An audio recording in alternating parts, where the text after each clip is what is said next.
It was a time when the world still held secrets. When blank spaces filled the maps, and the word unknown burned like a challenge in men's hearts. And among those men stood one name, Allan Quatermain. A hunter, an explorer, and a man who had seen both the beauty and the brutality of Africa. He had found King Solomon's mines. He had seen death close enough to feel its breath. And now, tired, lonely, and haunted by memories, Allan Quatermain felt the call one last time. To venture into the great unknown. In the quiet of his camp, Quatermain begins a letter, a confession to the reader, written with the calm voice of a man who knows he may never return. He speaks of his son, lost, dead before his time. He speaks of a life lived under burning suns and star-filled skies. And he tells us, "I have not long to live, and before I go, I wish to write of my last journey." This is that story, his final adventure. Quatermain joins forces once more with his old companions. Sir Henry Curtis, noble and strong, the kind of man who looks born to lead. Captain John Good, ever precise, brave, and quietly humorous. And the towering Zulu chief Umslapagas, fierce as thunder and loyal as steel. Together, they set out not for gold this time, but for discovery. Rumors had reached them of a hidden civilization far beyond any explored land. A place called Zu-Vendis, where white-skinned people ruled behind mountains no man had ever crossed. Their path begins across the desolate plains of Central Africa. They ride through heat that burns the air, and nights so cold that silence feels alive. They lose pack animals to thirst, and watch men die of fever. But they press on. Not for wealth, not even for fame. But because something in Quatermain's soul refuses to stop searching. He writes, "Adventure is like wine to my blood. Without it, life turns stale. The wilderness is unforgiving. They are stalked by lions, nearly drowned in swamps, and once, ambushed by a hostile tribe. Yet fate has other plans. For amid these trials, they find something unexpected, friendship deeper than fear. Umslapagas guards Quatermain like a brother, and even in the darkest nights, their small fire glows with laughter. It's here that we glimpse the heart of the story, not in war or treasure, but in the quiet loyalty between men who share danger and trust their lives to one another. Weeks turn to months. One morning, as the mist rises over a ridge, the explorers behold something that takes their breath away. A towering range of silver mountains stretching beyond sight. Umslapagas stares in awe. Good adjusts his monocle. And Allan Quatermain smiles. For he knows, this could be the place. But nature guards her secrets well.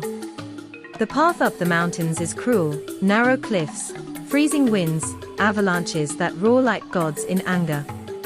They climb for days, starving and exhausted, until finally, the snow gives way to green valley mist. They have found it.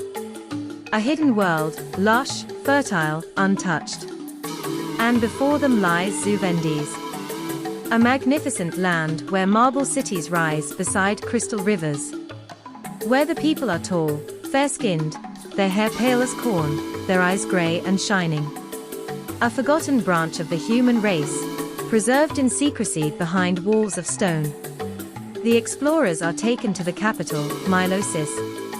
A city of beauty and order, ruled by two queens, Nyleptha and Sorais, twin sisters whose rule is as strange as it is powerful. Nyleptha, kind, radiant, gentle. Sorais, dark-eyed, proud, and commanding. Together, they balance the kingdom until love tips the scales. For the moment Sir Henry Curtis stands before them.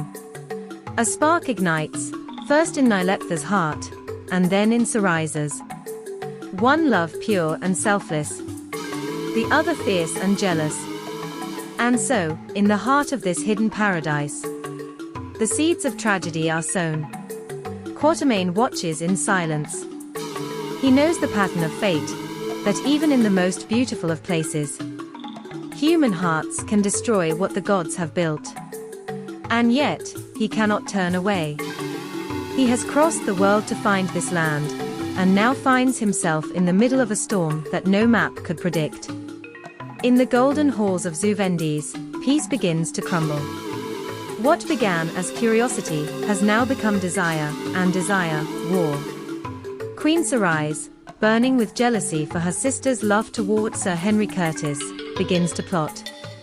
She gathers the nobles of her court, whispers into the ears of ambitious men. And soon, the kingdom trembles under a quiet, growing rebellion. It starts in silence. A secret alliance. But when swords are drawn, the mountains echo with thunder once more. Sorais declares war upon her own sister.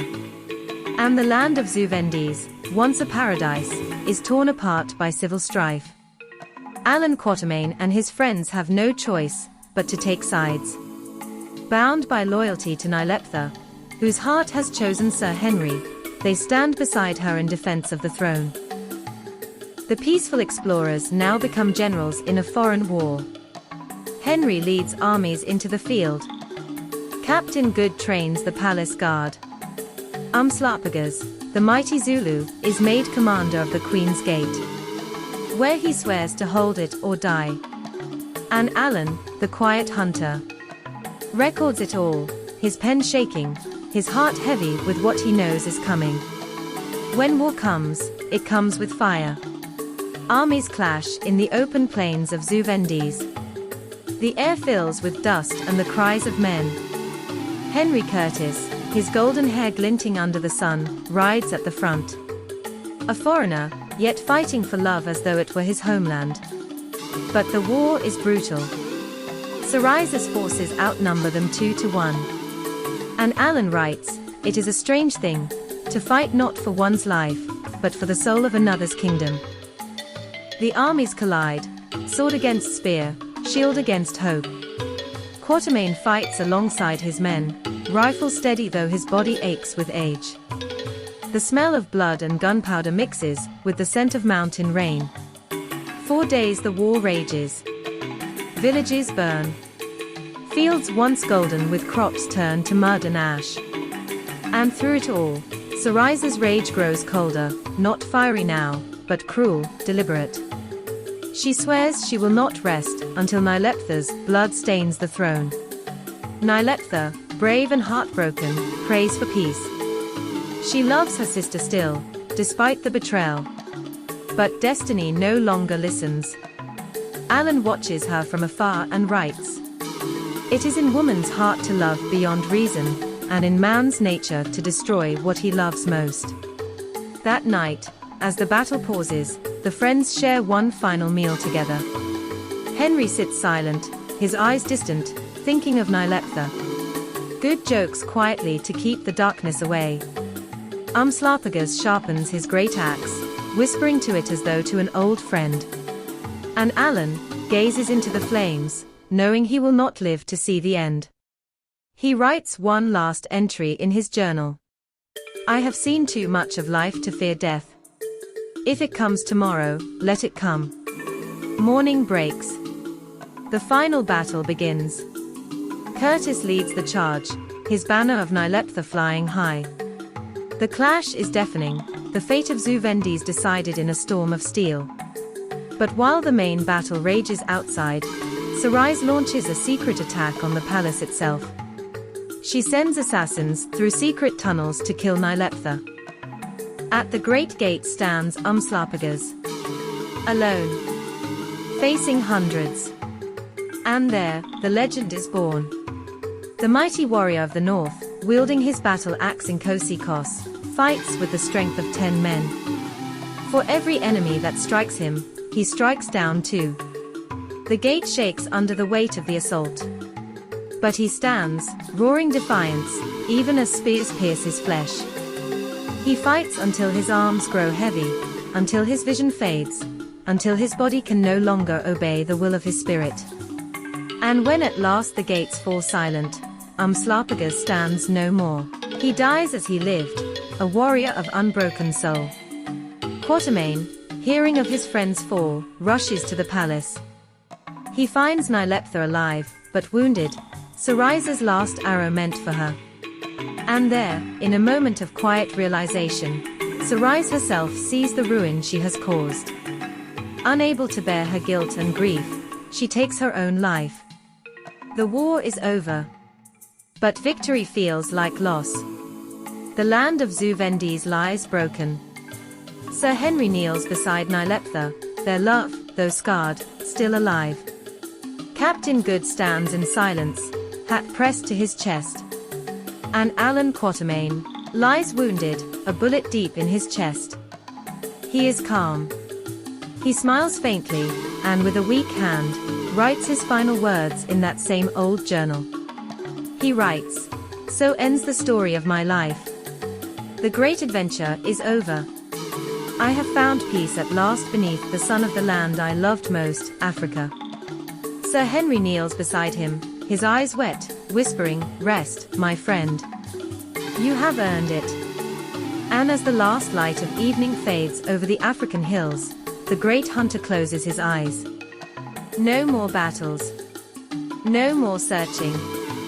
Only silence, and the wide African sky above.